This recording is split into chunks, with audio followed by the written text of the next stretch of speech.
Hello दोस्तों, welcome to my YouTube channel Ansh classes में आप सभी का स्वागत है। चलिए हम आज देखते हैं इसमें क्लास 9th का चैप्टर नंबर 1 संख्या पद्धति में जब दो परिमेय संख्याएं दी हो तो उनके बीच की परिमेय संख्या हम कैसे ज्ञात करते हैं। जब दो परिमेय संख्याओं के मध्य एक से अधिक परिमेय संख्या ज्ञात करनी होती है तो हम कैसे ज्ञात करते हैं। जब एक से अधिक परिमेय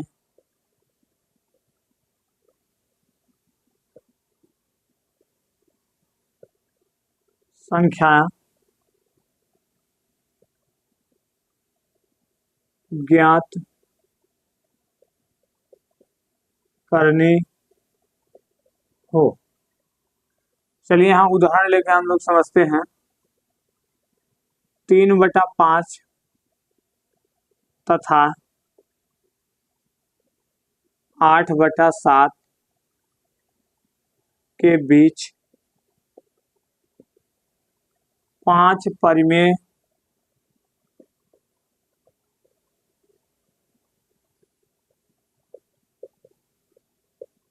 संख्या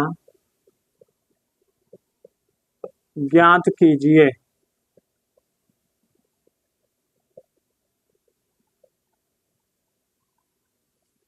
चलिए इसको हल करते हैं। सबसे पहले क्या करेंगे, दी गई परिमेय संख्याओं को हम यहाँ पे कॉपी करेंगे। अब यहाँ पे देखेंगे दी गई परिमेय संख्याओं के हर क्या समान है। अगर इन दोनों परिमेय संख्याओं के हर समान नहीं है तो हम यहाँ पे इन दोनों परिमेय संख्याओं के हर को हम क्या करेंगे, सबसे पहले समान करेंगे। तो यहाँ दी गई परिमेय संख्याओं के हरों का लासा लेंगे। तो यहाँ दी गई परिमेय संख्याओं के हरों का लासा हम ज्ञात करेंगे। तो यहाँ दी गई परिमेय संख्याओं के हर का लासा क्या होगा, यहाँ 5 से बन जाए 35। अब यहाँ पे दी गई परिमेय संख्याओं को हम लिखेंगे। पहली परिमेय संख्या 3/5 है। अब 5 से हम 35 में डिवाइड करेंगे तो भागफल कितनी बार जाएगा, 7 बार। तो हम 7 से इसके अंश और हर दोनों मल्टीप्लाई कर देंगे, फिर कॉमा लगाएंगे, फिर दूसरी परिमेय संख्या कॉपी करेंगे। अब यहाँ 7 से डिवाइड के 35 में कितनी बार जाएगा, 5 बार। फिर दूसरी परिमेय संख्या के अंश और हर में उसी से गुणा कर देंगे। अब 7 3 जा कितना हो जाएगा, 7 3 21 और 7 5 35 और यहाँ पे हो जाएगा 5/40 बटे यहाँ हो जाएगा 5 7 35। अब यहाँ दोनों परिमेय संख्याओं के हर यहाँ समान हो गए तो अतः 3/5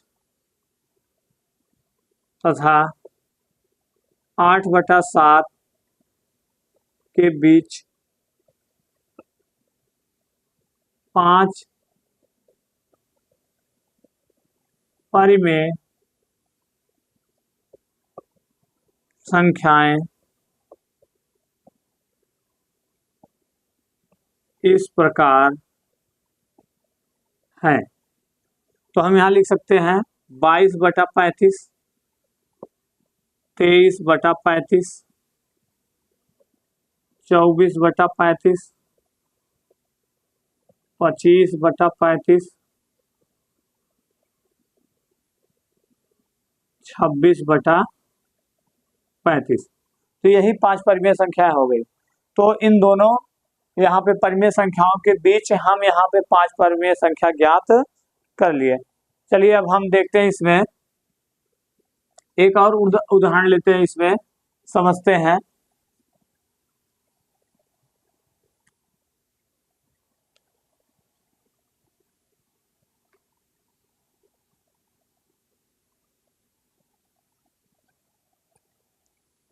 तीन बटा 4 तथा 5/9 के बीच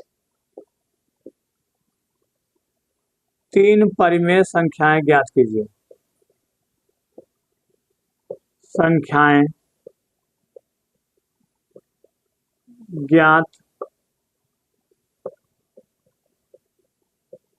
कीजिए। 3 परिमेय संख्याएं ज्ञात करना है।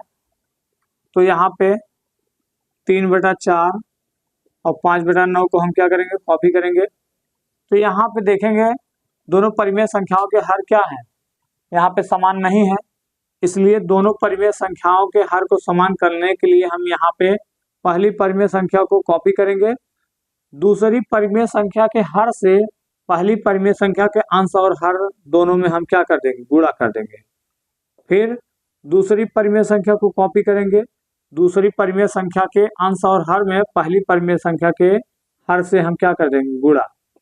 तो यहाँ पे आ जाएगा 9 त्रिक 27 बटे 9 चौके 36 और यहाँ हो जाएगा 4 5 जा 20, 4 5 20 और 4 9 36। तो दोनों के यहाँ पे हर क्या हो गए, समान हो गए। तो अब इन दोनों परिमेय संख्याओं के बीच हमें यहाँ पे 3 परिमेय संख्याएं लिखना है, अतः यहाँ लिख देंगे 3/4 तथा 5/9 के बीच 3 परिमेय संख्याएं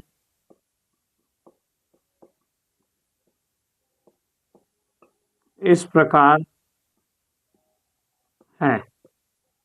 यहाँ लिखेंगे 20 और 27 के बीच में, तो हम 21 बटा यहाँ पे 36 लिख सकते हैं, 22 बटा 36 लिख सकते हैं, 23 बटा यहाँ पे 23 बटा हम 36 लिख सकते हैं, 24 बटा हम 36 लिख सकते हैं।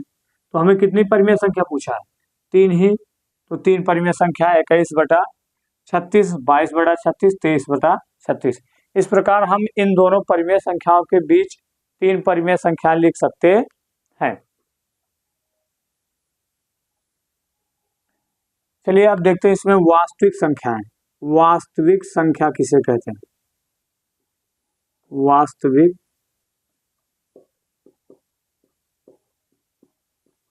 संख्याएं, रियल नंबर्स।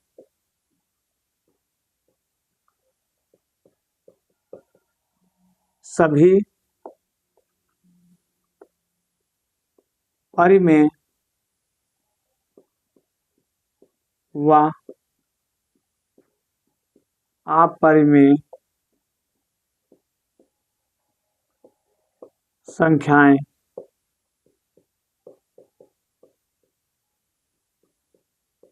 वास्तविक संख्याएं सभी परिमेय व अपरिमेय संख्याओं का, सभी परिमेय व अपरिमेय संख्याओं का समूह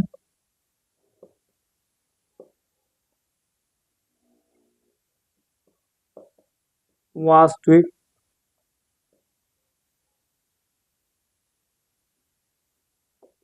संख्याएं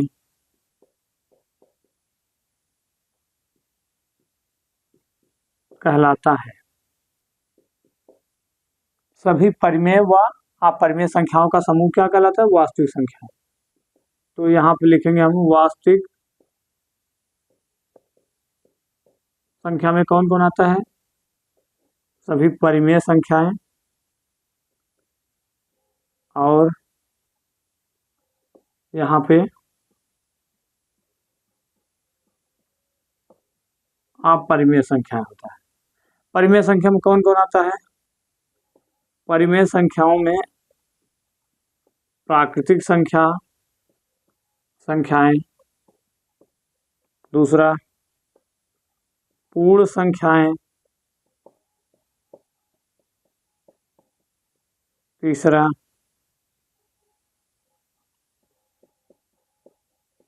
पूर्णांक संख्याएं,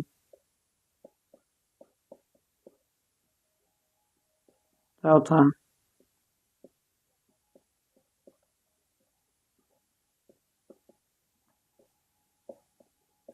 दशमलव वाली संख्याएं। अपरिमेय में √2, √3, √5, पाई इत्यादि। चलिए अब देखते हैं इसमें वास्तविक संख्याओं के समूह में सभी परिमेय और अपरिमेय संख्याएं होती हैं। तो सभी परिमेय और अपरिमेय संख्याओं का समूह ही वास्तविक संख्याओं का समूह कहलाता है। तो परिमेय संख्या में क्या होता है, सभी प्राकृतिक संख्याएं जो होती है वो परिमेय संख्याएं होती हैं। अगर सभी प्राकृतिक संख्याएं परिमेय संख्याएं हैं तो सभी प्राकृतिक संख्याएं वास्तविक संख्याएं होती हैं। सभी पूर्ण संख्याएं परिमेय संख्याएं होती हैं तो सभी पूर्ण संख्याएं वास्तविक संख्याएं भी हुई। और सभी पूर्णांक संख्याएं वास्तविक संख्याएं होती हैं तो सभी पूर्णांक संख्याएं, यहाँ पे सभी पूर्णांक संख्याएं परिमेय होगी तो सभी पूर्णांक संख्याएं वास्तविक भी होंगी। और सभी यहाँ पे दशमलव वाली संख्याएं परिमेय संख्याएं होती हैं तो यहाँ दशमलव वाली संख्या क्या होगी, वास्तविक संख्या होगी। तो अपरिमेय में देखते हैं कि करणी में वे संख्याएं जिनका वर्गमूल पूर्ण रूप से ज्ञात न किया जा सके वे सभी संख्याएं अपरिमेय संख्याएं कहलाती हैं। तो यहाँ पे ये सभी संख्याएं क्या है, अपरिमेय संख्या है, तो सभी अपरिमेय संख्याओं का समूह क्या होता है, वास्तविक संख्याएं होता है। तो इसका मतलब यह है कि सभी परिमेय संख्या वास्तविक संख्या होती है, सभी अपरिमेय संख्या वास्तविक संख्या होती है। लेकिन अगर हम आपसे कह दें कि सभी वास्तविक संख्याएं केवल परिमेय संख्याएं होती हैं तो ये गलत हो जाएगा। सभी वास्तविक संख्याएं केवल अपरिमेय संख्याएं होती हैं तो ये भी गलत हो जाएगा। क्यों? क्योंकि वास्तविक संख्याओं के समूह में सभी परिमेय और अपरिमेय दोनों संख्याएं शामिल होती हैं। इसलिए सभी वास्तविक संख्या केवल ना तो अपरिमेय होगा, सभी वास्तविक संख्या केवल ना तो परिमेय संख्याएं होगा।